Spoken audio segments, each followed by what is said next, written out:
Welcome in, everybody, to our unified collegiate league. We've got Overwatch coming your way.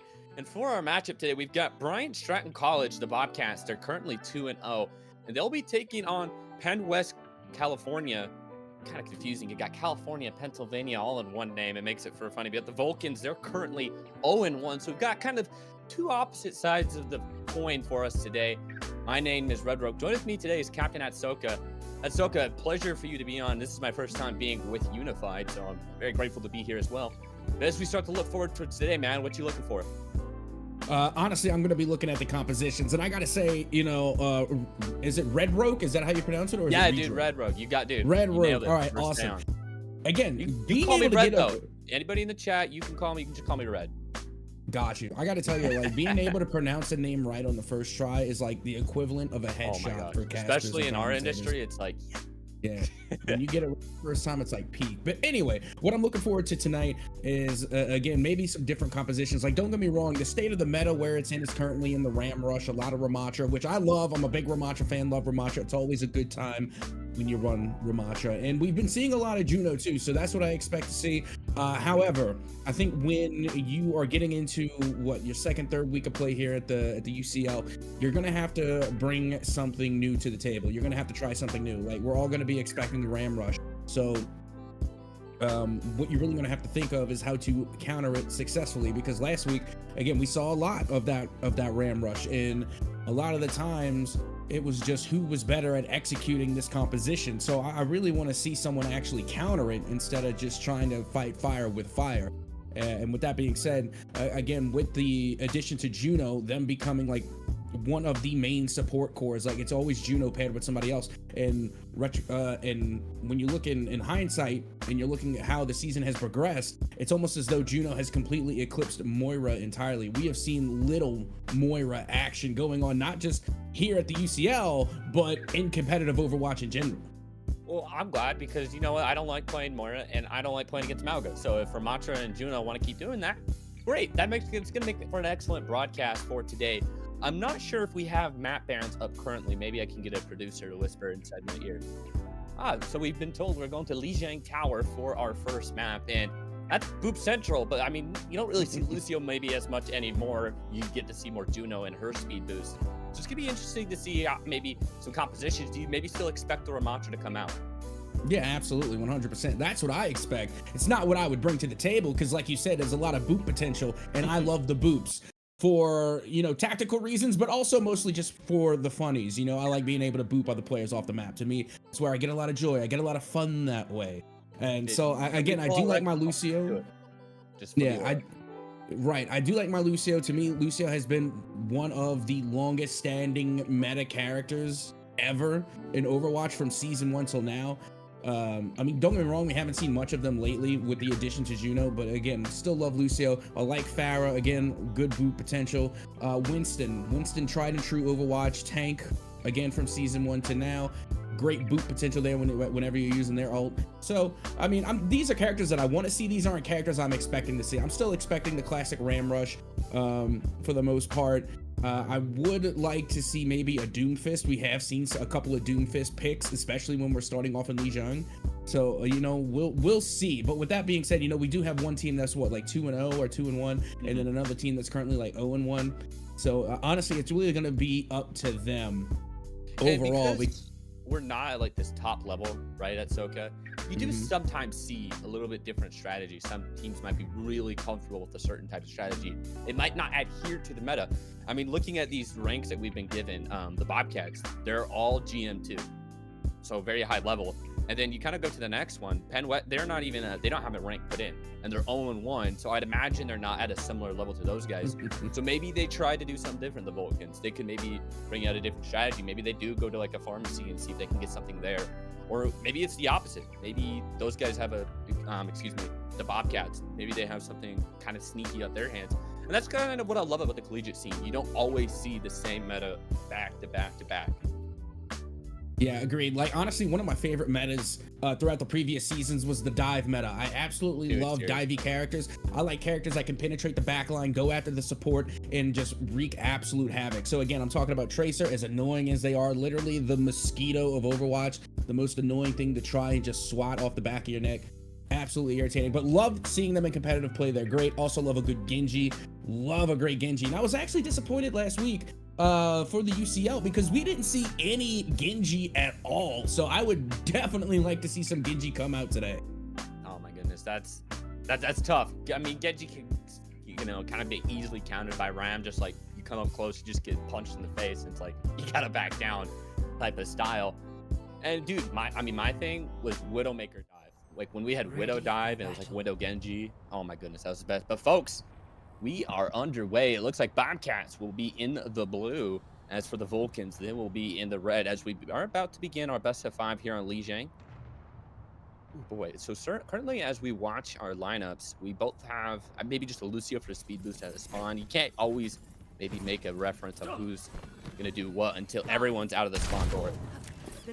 And that's the benefit of having Juno as well. Juno also gives the speed boost. So right now I'm looking at California over there. You know, the Vulcans, they're going to be rushing into this one. We're already underway. 2 Pharas, no mercies, and it's also Reinhardt action. So it's just going to be an all-out brawl. You can see it's going the way currently of the Bobcats. They're going to just push right on through. So it looks like all those speed boosts are just going to completely get them in quickly. You can just see, I mean, we haven't even unlocked the point, and they're already coming out of spawn and getting spawn traps. So the Vulcans are already on the back foot. Yeah, and you're seeing some swaps being made already. You can see the Moira, and now that Mercy does come out as well. So yeah, understandably so, when you take the first team fight and, you know, you pretty much get slapped for the most part, that you're going to have to try and make some changes. However, I do like the composition coming from the Bobcats here. I love seeing Symmetra on the field. With that being said, I'm really interested in seeing the potential that Lifeweaver is going to bring when paired with Juno. How did he, wait, did he, okay, he got pulled. That must have been a play there with the Lifeweaver. I'm like, whoa, why is he charging into the team? But he's immediately recalled back into the action. Currently, a quarter of progress has been done by Bryant College. They're now trying to just jostle for this bridge position, but still, you kind of worry about this Pharah potentially trying to back off. And there it comes again, the play of being very aggressive on this Reinhardt. It's already found a pick, and that's once again Bobcats dueling out. And I was gonna say, when you're bringing out the tanks, I'm like, we don't really see loads of Ryan, I feel like, especially in this one tank since we moved to Overwatch 2, but both teams are liking to bring it out. Yeah, Ryan, again, is one of those default tanks. It's, you know, when you're uncomfortable, you know, you can always rely on Ryan. And again, you do have those Reinhardt names. You know, I've definitely seen a lot of Ryan in competitive play. Not so much as of late. You know, again, Reinhardt has been around in Overwatch, you know, since day one.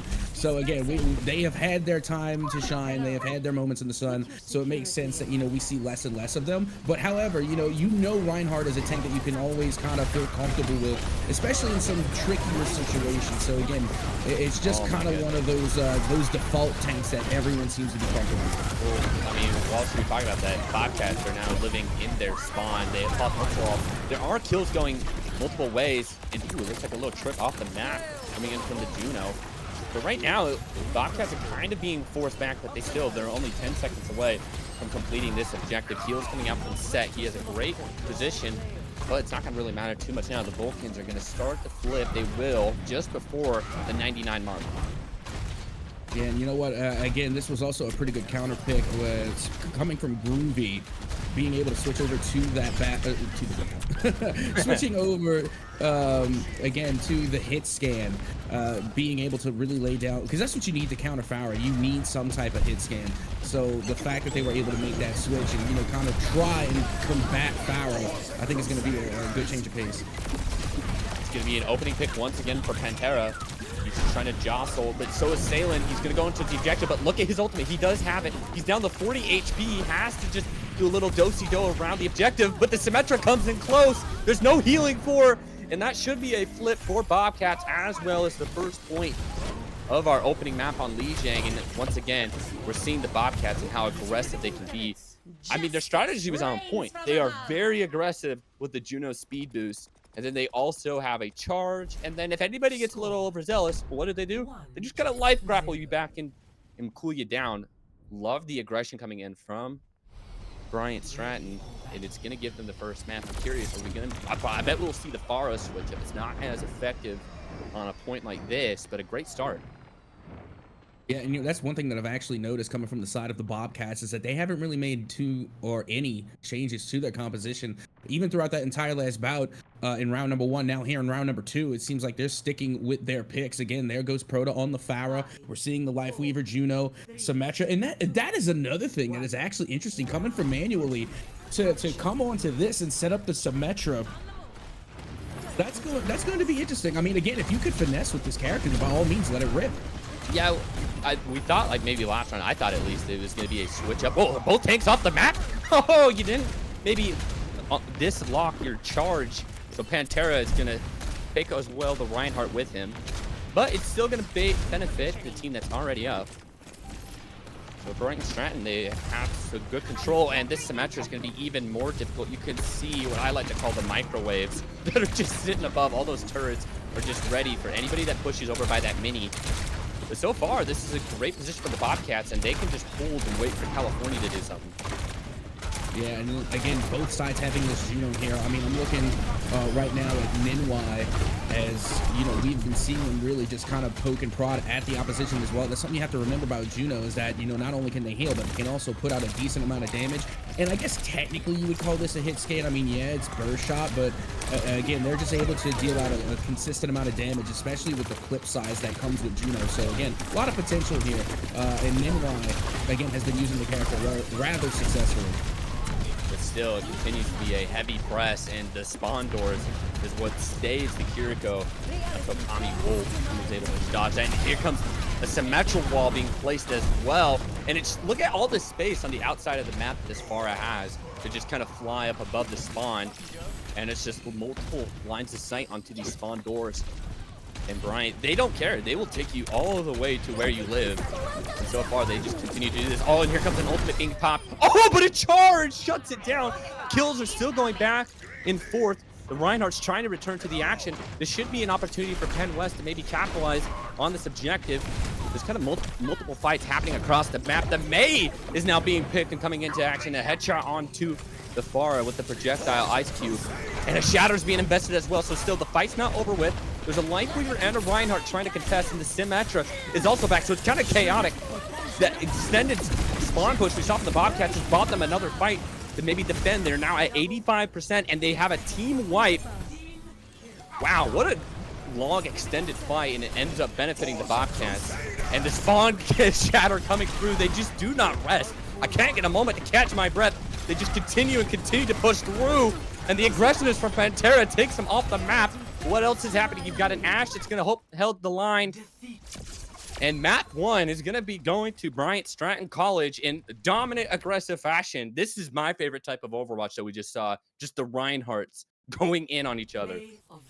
Yeah, and I was actually getting ready to say that Manually, without a doubt, is the MVP, and no surprise here that they get to play the game. Again, we were talking about, you know, how well they play on the Symmetra in the first round, and then they come into the second round, and they still manage to dominate, even after we had the character switches.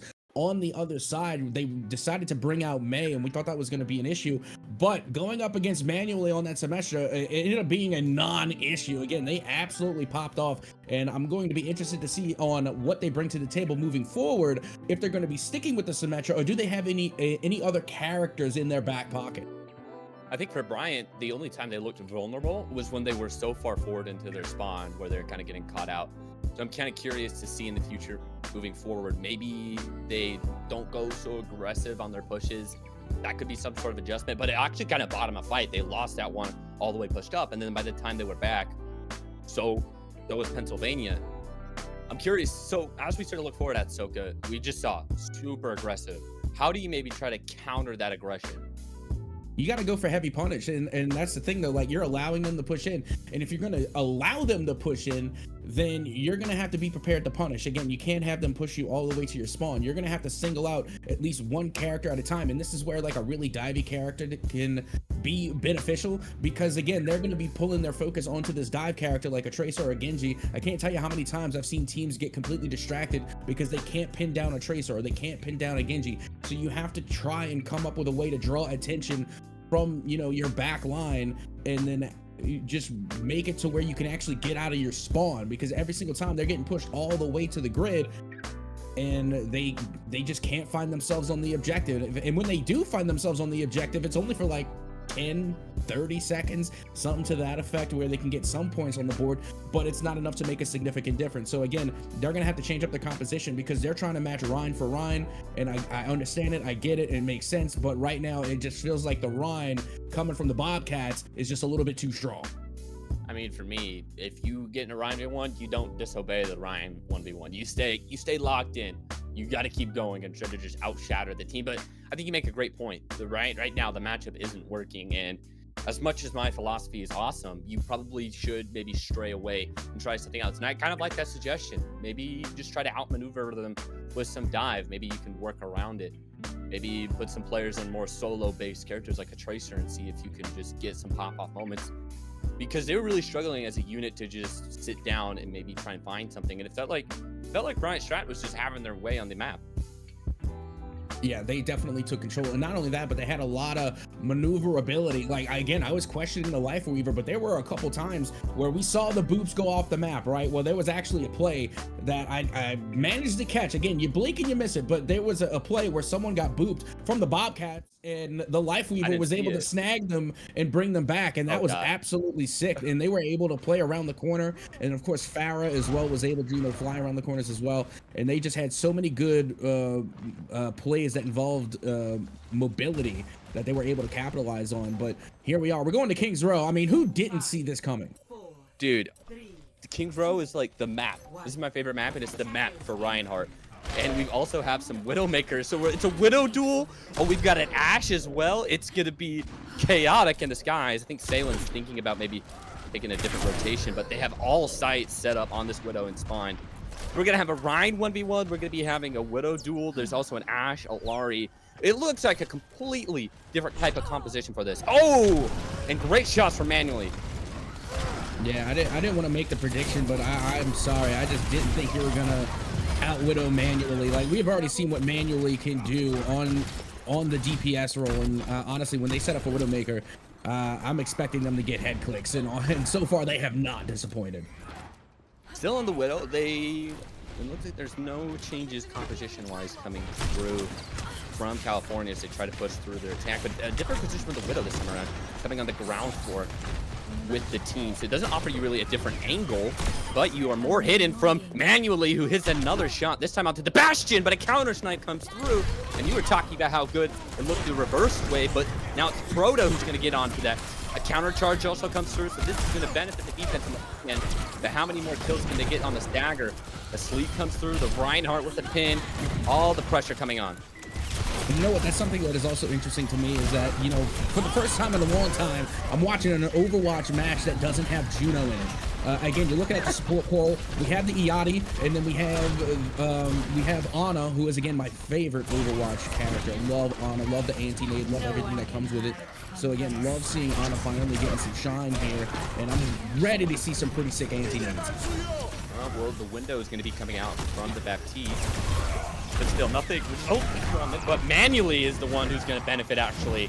Kind of maybe brought them out into the open, that window. And two snipes. Once again, Proto's also going to get in on the action. It's only going to be Sport who's trying to survive, but it's not going to last. Yeah, and you know what? I'm actually really interested that Manually decided to go with the Widowmaker. Like, I get it, it makes sense. But at the same time, they're so good with Symmetra, and I feel like they can just really punish this chokehold with some Symmetra. They nanoed Widow. They just nanoed Widow, so they really just do not care. But actually just maybe gave him a little bit too much overconfidence. Alari's also going to pop the Sunspot. Gets multiple contacts. Can he get the follow-up? He gets the Ana to burst. Follow-up will come through with the Reinhardt Fire Strike. But look at what's going on here. Let's support on the backline. Run, Widow, run. It's all aggression once again from the Bobcats. It's also showing on the reflection of the Reinhardt. And it's just all Bryant Stratton on this aggression. Oh, this is a flick shatter, flick shatter. They're going to sit there and they're going to wait for it too. They got to wait for the entire team to respawn. They know where you are. Does he not know that the site was popped? I don't think he cares, to be honest. They're going to go for it regardless. I mean, that's commitment, and there he goes. He got the shatter off. He got actually, he's getting kills. They had a Widow sight on him. I think that's just going to be the story of the night. It is just all Bobcats. So far, Bryant Stratton is just Yeah, that's what this type of game kind of feels like. Brothers emoting on the door. There's still 40 seconds left. Yeah, don't get me wrong. That was a little shaky there. Okay, a little bit of BM, but that's all right. I mean, you know, you get a couple of them, but now this is going to be a big opportunity. They were able to get 2 back-to-back limbs. They got rid of the support. Now they can try and push onto the payload. Sholo shattered the Widowmaker manually. Was doing a little too much cooking for the Vulcan's liking, and now they have finally, I think this is the first time all attacks they have touched the objective. There's a Ryan 1v1 going on the objective, but the Ash has been left alone. The Fire Strike would have done the job, but just barely misses. A Kasune Rush comes through as well, so finally a tick will come through. So it looks like Penn West has a hit 0-0 overtime. They have made some progress. Here comes the re-engagement from the Bobcats. A nano being used onto the Reinhardt, and that's given a player who's already doing so well more range of motion just to start tacking, and Pantera is just going fully in. And they stop them before they complete the first objective, but it could have been a complete hold. So questionable with that Reinhardt kind of going over to the spawn door, but in the end, California does get 2 ticks, and it remains with no complete progress. Yeah, I'm not gonna lie, that's dirty. Like they gave up objective entirely, was able to respawn and still come through with a retake. That is absolutely nasty. Bobcats, my goodness. I mean, come on now. You had the dub. You didn't have to do them dirty like that. You didn't have to go for the flex, but I mean, if you could pull it off, then by all means, I guess go for it, because my goodness, they came in quick, fast, and in a hurry with that with the Reinhardt respawn, and then of course on the heels of that, Rein was manually on the Widowmaker, and again was just absolutely clicking heads. Now it's going the other way. We are going to see the Bobcats get a turn on offense. It felt like for California when they popped that Kasune Rush, it was a little preemptive because they could have used it when the re-engagement happened. I guess Pantera maybe faked him out because he went in and then disengaged and then re-engaged with the nano. So maybe an opportunity missed, and this is sneaky. California right now, they're all inside this little hotel waiting for the spawn doors to be open. So they're not showing what they have on the defense just yet. So they got a Brig May. This looks to be all up in your face with the Widow just on the back line. I think it's interesting that they're going with some pretty long-range characters and then just solely going off of the Rhine for the up-close and personal. Like Rhine essentially doesn't have much, you know, up-close support. When, as well as you're looking on the California side of things, Penn West California, is that they have Brigitte paired with the Rhine. That is a great pairing as long as they stick together. But if you get them separated like that, that is danger. You cannot separate from your Rhine if you're playing Brigitte, and we see why. Yeah, they tried to go and get a kill, but it doesn't really happen manually. He's now past the spawn checkpoint, and he's just continuing and going past the choke with the shots. He can't get the final bullet, but Set will help him out. Now there's a Reinhardt that you kind of have to deal with as he charges into manually's face. But yeah, this has just been utter dominance coming in from the Bobcats, and you can just see it with every time Pantera hits shift on his keyboard. It just continues to go down the throats of the Vulcans. And with his death, that should symbolize another round map win, I should be saying. Map 2 going up 2-0. He's gonna go the way of the Bobcats. A hot start from these guys. Yeah, and I've given manually player of the game, you know, in that first round on Lijiang, but I gotta tell you, it was, and they get play of the game here. But honestly, I was really impressed by the Reinhardt, to be completely honest with you. Not just, you know, throwing out the flex, right, and then being able to come through with the retake, but I need to know the success rate of that shoulder charge. Like, they were hitting that. It felt like at 100%. I feel like every time that they were able to hit shift and get the shoulder charge, they were literally pinning nearly every single time. And if they didn't pin, then they got canceled out by the enemy Rhine. Again, that percentage of that hit rate has got to be high. And it wasn't just like, even if the few chances where he wasn't landing the pins, right? It was also the positions he was getting himself in. Just very aggressive, and the team was always following it up as well, either with the Widow Snipe to put more pressure or just the supports being right on him. It was just that constant hammer in the face that really just smothered it home. And the Bobcats, they made it, I want to say, they kind of made it a little dicey for themselves when the Reinhardt just gave up after that massive flank shatter that we saw. But in the end, it's just going to be way too much heat. And as we look to our final, I'm going to call it our final map. It is a best of 5, but I was just about to say, I don't really I mean, maybe you can say something that's so good, but do you see a way that maybe we see the Vulcans try to get a map here or there? I mean, it depends. Normally, and again, I've been a part of different leagues. There's always like a different, schedule more often than not. A lot of the times for our third map, we'd be heading to Flashpoint. However, we could be heading to maybe Push. Again, a lot of different leagues like to make their third game something different. If we go to Flashpoint, then no, GG's, well played, go next. If we go to Push, then I could see where Penn West California could possibly come with a comeback, because again, we've seen this last week, literally here on the UCL. There was this team that was getting dominated. They got dominated in control. They got dominated on a hybrid, and then all of a sudden we go to Push and they start making a comeback. So again, what we have seen so far from the Bobcats is that they're very frag heavy, right? They like to get in your face, they like to deal out the damage, and then they like to let you know that they are frag heavy, right? By flexing on you. But with that being said, again, they might not have the wherewithal for Push. It's a completely different game mode. I would like to say that it's not as frag heavy. I just feel like it would be an opportunity, a much better opportunity for Penn West California on Push than Flashpoint. If we go to Flashpoint, then Bobcats are going to continue to do what they've been doing. Let's ask the producer gods. Producer gods, are you there? What map are we going? Oh, they just put it on screen. All right, it's Push. Yeah, Push. Oh, so boy. they might have a chance now. I think the way I see it is they're just going to continue to push that bot all the way to spawn.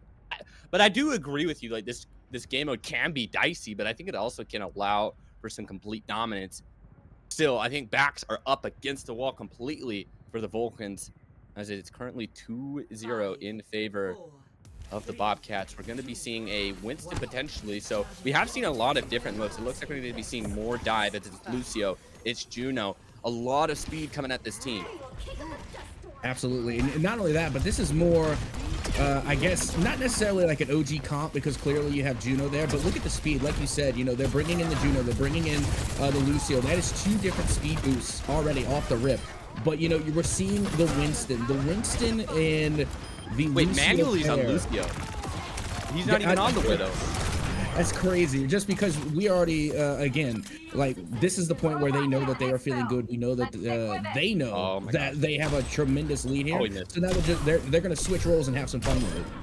Oh, Nen can do it. So can manually, but oh my goodness, both supports are gone. You have to go back to spawn. If you're Vulcans, you can't sustain another attack that's coming through. The Winston's on. There's only one person pushing the cart. They actually have man advantage despite somebody still focusing on the objective.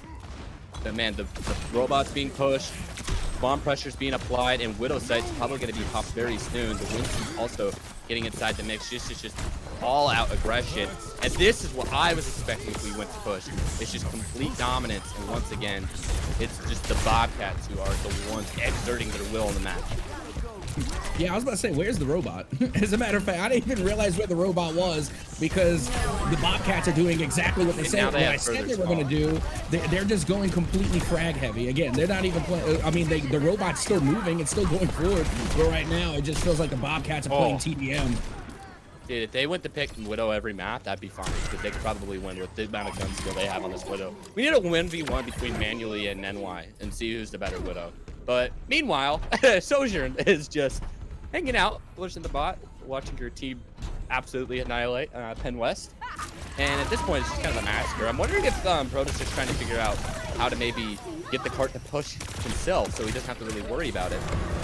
Maybe there's some kind of truces going on, like, hey, don't kill us, we'll just hang out type stuff. But now Primal Rage is the ultimate truce breaker, and it's just jumping from player to player. And Pantera, he's gonna find multiple, but guess who else is busy? Set. He's just flying into the spawn forest. The Widow escapes, but still, it's just absolute carnage. Protoss finally being able to see some enemy players. I'll be honest, more often than not, when I see and commentate over Overwatch gameplay, specifically on Push, the objective hardly ever gets finished. More often than not, the match is decided by the clock. And this is one of the first times where not only has the robot made it all the way to the last checkpoint, but it's made it with like 7 minutes to spare. That is insane. The Bobcats absolutely popped off. The Bobcats are going to be moving to 3-0, and it was never really in doubt after we saw a dominant map 1 as well, especially with the Widowmaker that was coming through on that map 2 to really solidify the skill gap. But look at NY. He made the role swap, and he still hit the shots. Just domination. And as soon as you saw after the first fight, those guys were going for spawn doors, you just knew how much confidence these guys had. Oh, what you could tell they had all the confidence in the world, especially just on King's Row when they completely gave up the objective and had to respawn and then play for retaking. We're still able to be able to stop the push. So with that being said, I mean, I'm not surprised at all to see how this game ended up, coming to an end. It was unfortunate because I really did have hope, for California. I really wanted to see them come in and take a dub off of the Bobcats. But at the end of the day, the Bobcats are just on a completely different level. I mean, my goodness, they played phenomenally. There's no way to undercut them. And honestly, I'm nervous for any other team that has to go up against. I believe we are trying, keyword trying, to secure an interview as we speak with somebody on the Bobcats team. That could potentially be happening. I'm not sure. We would definitely have to get one of the Widowmakers up on the stream to just talk about the immense shots to hear. So yeah, we're currently waiting for a response to see if those guys would go for an interview with us, because man, oh man, that's going to be a team you're gonna have to keep an eye on as they move forward. Yeah, and I already have some pretty interesting interview questions. I don't know if I want to give them away right now, just because I want to save for a potential interview. But in case that we do get an interview, I feel like I should just save it, because again, it's great talking points throughout. And you were right, I wouldn't mind being able to interview one of the Widowmakers, but I really want to interview the tank. I want to interview that Ryan, because they were the ones that made the bold move to start flexing, right? And then not only that, but they were able to switch from the Ryan to the Winston, play just as effectively. They really went all out on the speed boost and the rushing, and they were able to hold their own. Really didn't seem like it mattered what character that tank was playing on. They just really took charge, especially when the majority of their teammates were playing further back. Again, a lot of Widowmaker, a lot of Ashe, Juno, these are all, Bap even on King's Row. These are all players that typically, or characters that typically play further back. So that Ryan, that tank that was coming from the Bobcats, for a lot of these engagements, they were going in solo. Yeah, it was just, especially, I think for me, when I saw the flank shatter being set up, I mean, that is like my mentality, first of all. So I knew I could see immediately, like, oh, this dude's going for a shatter. And then the sights gets popped, and he still has the aura to just sit there like, you know what, I don't care if they can see me, I'm gonna shatter. And then he still gets the shatter off. I think that was the moment for me. I'm like, okay, yeah, these guys are nasty. Like, it's okay. Yeah, I know you see me here. The question is, what are you gonna do about it? And that's honestly I feel like was the aura coming from the Bobcats. Like, they did not hide their strategy. They did not hide their plan. Even from jump on Li Jiang, this is the composition we're coming with. This is what we're doing. Now you just have to stop us. And like, they just didn't. So throughout all, if it's not broke, don't fix it. So the Bobcats, again, they stuck tried and true to their compositions, to each other, and they just came out and they absolutely just conquered. And like I mentioned, this is going to be a team that I'm going to be keeping my eyes on throughout the rest of the season. Yeah, and I think for Pennsylvania, it's very difficult for those guys. I mean, I've been there before, where you're not on a team that's maybe clicking like you want it to be. I do have to say, I mean, that they played up against a team that's just, it's one of those games where you have to just be like, you know what, you have to get that out of our mind. That was like a blip in the timeline for us to just kind of forget about that game. Yeah, not only that, but this is a good opportunity for California to go and, start taking notes. Go watch the VOD. Maybe take a play or two out of the Bobcats playbook and, try and see how were they so successful? What was it that they did that ended up being such a difference maker between the two teams? So again, this is a huge learning experience. And honestly, just having the experience of being in the lobby, like, it sucks. Don't get me wrong. I've been there. I've played esports for quite a while. I understand, getting stomped never feels good. But at the same time, you have got to take it professionally, and you have got to understand that there's a reason for the shortcoming. Now it's on the job of California to analyze, adapt, and react to what those shortcomings were, make corrections, and then come back strong. Well, we have an interview lined up. Stay with us to maybe figure out who's on the other side of that. We're going to go to a quick break. When we return, we got an interview with the Bobcats.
Welcome back, everybody. You can't see him, but he's here. Proda is joining us after a very dominant win. Congratulations on your win today, keeping your undefeated streak alive. But, dude, first of all, you were telling us that you were flexing on the DPS, and then Atsuka says, "Oh, I didn't really notice." How do you feel the team did today? I know you guys obviously dominated, and maybe going forward about maybe changing those like lineups and having to adapt. So, how do you feel about your team making changes?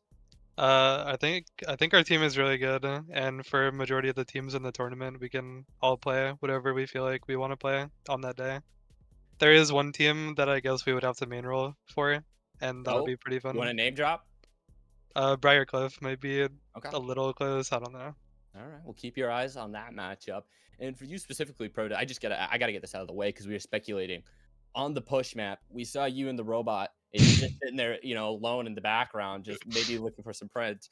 What was going on with your mind there? I couldn't tell if you were maybe trying to get the wall to push you a little bit. I don't know, man. But whilst you were watching your team dominate, what was just going on back there for you? I was just pushing the car, holding tab, talking to my team. Nothing really went on for me in that game. Just so still locked in, no like Twitter on the side or anything like that. I was responding to Discord DMs, but yeah. Okay, that was something I was Wow. looking for there.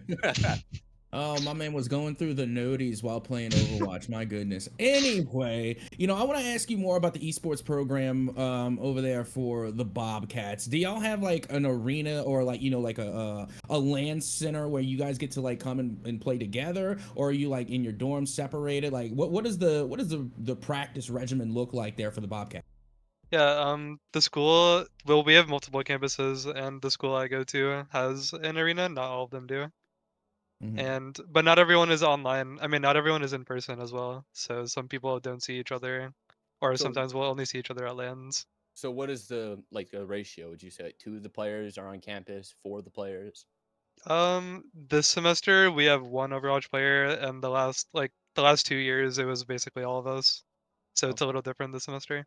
gotcha. Right on.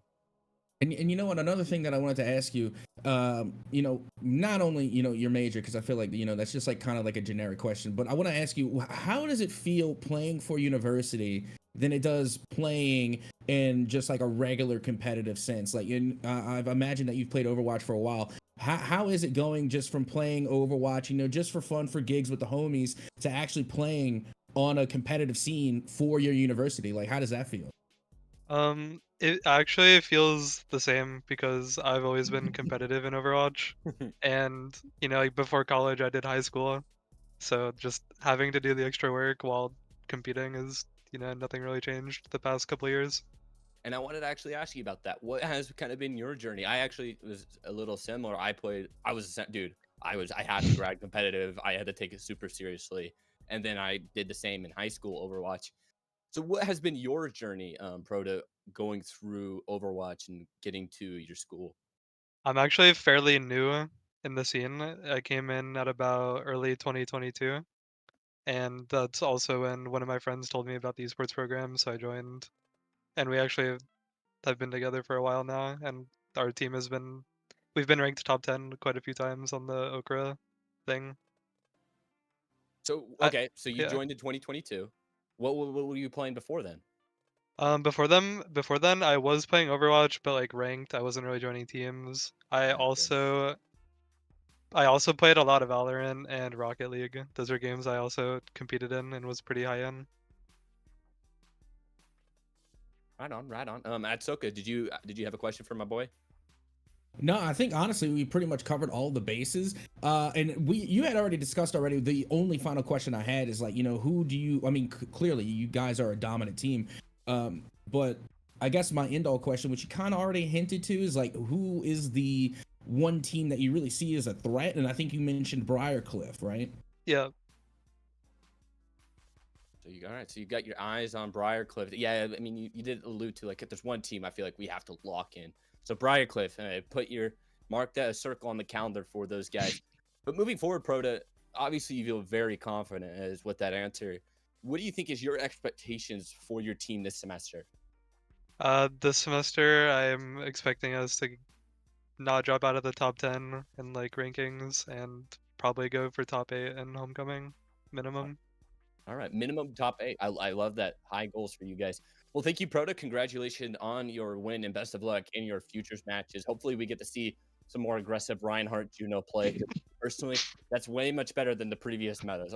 Yeah, You pull the Life Weaver if someone gets a little too overzealous, and then love it. I gotta be real, man. My return to Overwatch casting did not disappoint. Fun stuff today. So thank you, Proto, for yeah. taking some time and talking with us. Best of luck in your future games. Thank you. Well, that is going to do it here for us, folks. My name is Kyla Grant, better known as Red Roke, and joining me today was Captain Atsoka. And thank you, everyone, for tuning in. Make sure to follow down below, put the bell on so that you know when the next match is going to be happening. But until then, folks, take care and have a good night.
Sagar